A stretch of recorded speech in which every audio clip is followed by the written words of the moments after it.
Bholav circuit house ખાતે નવનિયુક્ત પાણી પુરવઠા મંત્રી ઈશ્વરસિંહ પટેલ આવી પહોંચતા સ્વાગત કરાયું। ભરૂચ જિલ્લાની સિંચાઈ અને જમીન ધોવાણની સમસ્યાનું આગામી દિવસોમાં નિવારણની મંત્રીની હૈયાધારણા। રાજ્ય મંત્રી મંડળના પુનઃગઠનમાં અંકલેશ્વરના ધારાસભ્ય ઈશ્વરસિંહ પટેલને સ્થાન મળતા સમગ્ર ભરૂચ જિલ્લામાં ખુશીની લહેર પ્રસરી ગઈ છે। ત્યારે ગાંધીનગરથી પાણી પુરવઠા મંત્રીનો ચાર્જ સંભાળ્યા બાદ ભરૂચ આવતા ઈશ્વરસિંહ પટેલનું ભરૂચ જિલ્લા અને શહેર અગ્રણીઓ દ્વારા સ્વાગત કરવામાં આવ્યું હતું।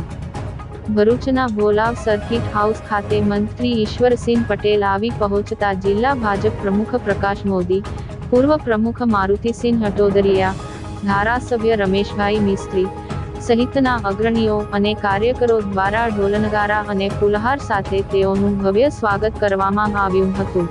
આ પ્રસંગે ઈશ્વરસિંહ પટેલે નવી જવાબદારી સોંપવા બદલ આભાર વ્યક્ત કરવા સાથે ભરૂચની સિંચાઈ અને જમીન ધોવાણની સમસ્યાના નિવારણ આગામી દિવસોમાં થશે તેવી ખાતરી આપી હતી।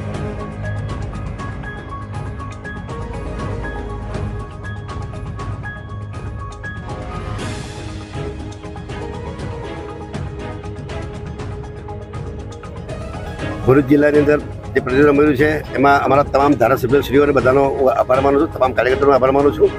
જે પ્રકારે આપણા દેશના વડાપ્રધાન શ્રી આદરણીય શ્રી મોદી સાહેબ અને રાષ્ટ્રીય સહકારી મંત્રી કેન્દ્રીય એવા શ્રી અમિતભાઈ શાહ સાહેબ, આપણા રાષ્ટ્રીય ભારતીય જનતા પાર્ટીના અધ્યક્ષ જેપી નડ્ડાજી અને ગુજરાતના મુખ્યમંત્રી શ્રી ભૂપેન્દ્રભાઈ પટેલ સાહેબે, સાથે સાથે અમારા ભારતીય જનતા પાર્ટીના પ્રદેશ અધ્યક્ષ જગદીશભાઈ વિશ્વકર્માજીના સાનિધ્યમાં જેમને જવાબદારી આપવામાં આવી છે એ સુપેરે નિભાવીશું।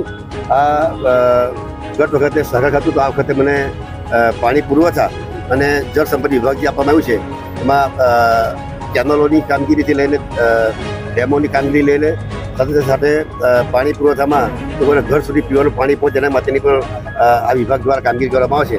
ત્યારે આ જ્યારે મારા પર વિશ્વાસ રાખીને જે કેન્દ્રીય નેતૃત્વએ મારા પર વિશ્વાસ રાખ્યો છે ત્યારે એ વિશ્વાસ અધિકમ રહેશે અને તમામ લોકો જે સમસ્યાનું નિરાકરણ લાવવા માટે મારા પ્રયત્નો રહેશે। ઈશ્વરભાઈ, હાલની અંદર જે હાસોરના જે પટ્ટો છે અને અંકલેશ્વરના પટ્ટા છે ત્યાં જમીનોનું ધોવાણ થાય છે, તો ત્યાં વોલનું કંઈક બંધાશે કે શું કરશે? આ ભરપૂર બેરેજની જે કામગીરી છે, બેરેજની કામગીરીની અંદર જે આ કામગીરી પર છે, ગેબિયન વોલ દ્વારા દિવાલ બનાવીને અને એના બાજુમાં ફોલ્ડ રસ્તો બનશે, જેથી કરીને અમારો હાસોદ જે ઉતરાજ પાસેથી જે સીધો ગોલ્ડન બ્રિજનો રસ્તો આવશે એમાં ફોલ્ડર રસ્તો બનનાર છે અને એને લઈને સાઈડ ઉપર ગેબિયન વોલ દ્વારા જે દર વર્ષે જે ધોવાણ થાય છે એમાંથી આપણને મુક્તિ મળવાની છે।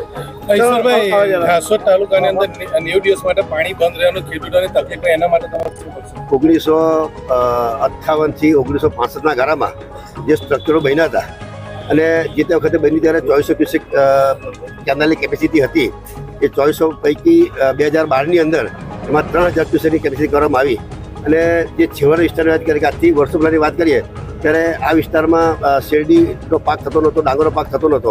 છેલ્લા 25-30 વર્ષથી શેરડી આવવાના કારણે પાણીનો પણ વધારે જરૂરિયાત પડે છે, ડાંગરની અંદર વધારે જરૂરિયાત પડે છે।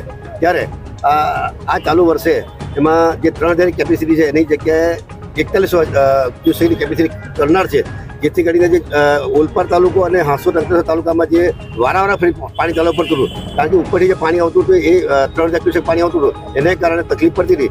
એ હવે પછીની જે કામગીરી થશે એ 4000 ક્યુસેકને લઈને ઓલપાડ તાલુકો અને સુરત જિલ્લામાં અને ભરૂચ જિલ્લામાં બંને તરફ ફૂલ કેપેસિટી પાણી આવશે, જેથી કરીને ખેડૂતોને ફાયદો થવાનો છે।